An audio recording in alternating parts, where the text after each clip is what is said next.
Hello everyone, got 4 dirty jokes for you today. So Prince Charles decided to take up walking every day. At the same street corner he passed a lady of the night standing there every day. He learned to brace himself as he approached her for what was almost certain to follow. 150 pounds. She'd shout, "No, 5 pounds." He said from the side of his mouth, just to shut her up. This ritual between him and the hooker became a daily occurrence. She'd yell, 150 pounds. He'd yell back, 5 pounds. One day, Camilla decided to accompany her husband.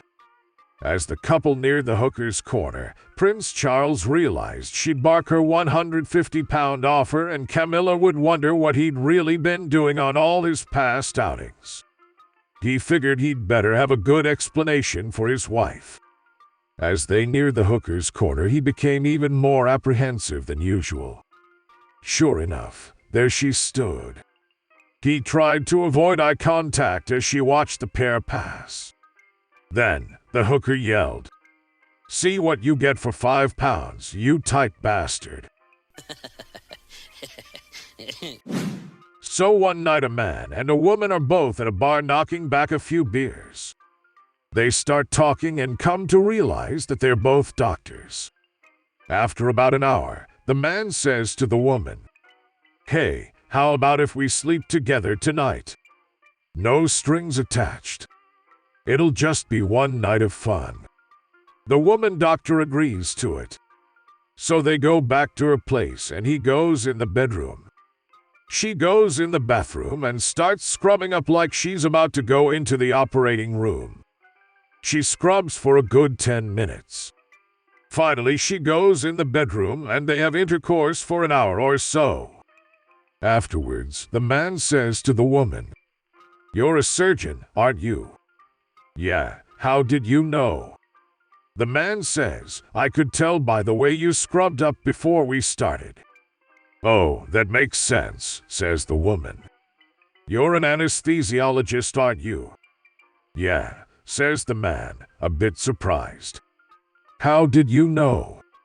"Because I didn't feel a thing." So a teacher walks into their classroom and greets the students. She notices that everyone is feeling a bit sluggish and tired, so she decides to start the class with a fun and engaging question to wake everyone up. "Good morning, class. I have a riddle for you today. If 3 pigeons are sitting on a tree, and I shoot down one, how many pigeons will be left?" The students look at each other in confusion, unsure of how to answer. Finally, a brave student raises their hand and responds, "None." The teacher is surprised and asks, "Why do you say that?" The student confidently explains, "Well, if you shoot down one pigeon, the others will get scared by the gunshot and fly away, so there won't be any pigeons left on the tree." The teacher nods and says, "That's a very clever answer, but not quite correct. 2 birds are left, but I like your way of thinking." The student smiles, feeling proud of himself for coming up with a creative solution. But he's not done yet. He has one more question to ask the teacher. "Speaking of creative thinking, I have a riddle for you too, teacher. If 2 women are standing in front of an ice cream truck, with one licking her ice cream and the other one biting it, which woman is married?" The teacher is caught off guard and blushes a bit. She stammers, "The one that licks her ice cream." The student grins and shakes his head. "Nope, it's the one that wears a ring, but I like your way of thinking." So one evening, a priest, a rabbi, and a minister find themselves at a bar, enjoying a night out after a long day of work. They order drinks and start chatting about their jobs, sharing stories of the ups and downs of their respective professions.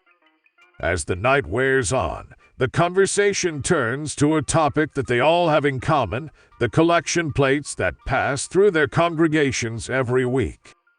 The priest takes a sip of his beer and says, "You know, I've always tried to be fair with the donations we receive. That's why I draw a chalk circle on the floor and toss all the money in the air. What falls inside the circle goes to the Lord, and what lands outside, I keep for the church." The minister nods, impressed. That's a clever approach. We do something similar at our church, but we reverse it. We draw a circle on the floor, and whatever lands inside the circle, I keep. The rest goes to the Lord. It's only fair, don't you think? The rabbi has been listening quietly to this point, but now he chimes in. "You guys are making this too complicated," he says with a chuckle. "I don't bother with chalk circles or anything like that.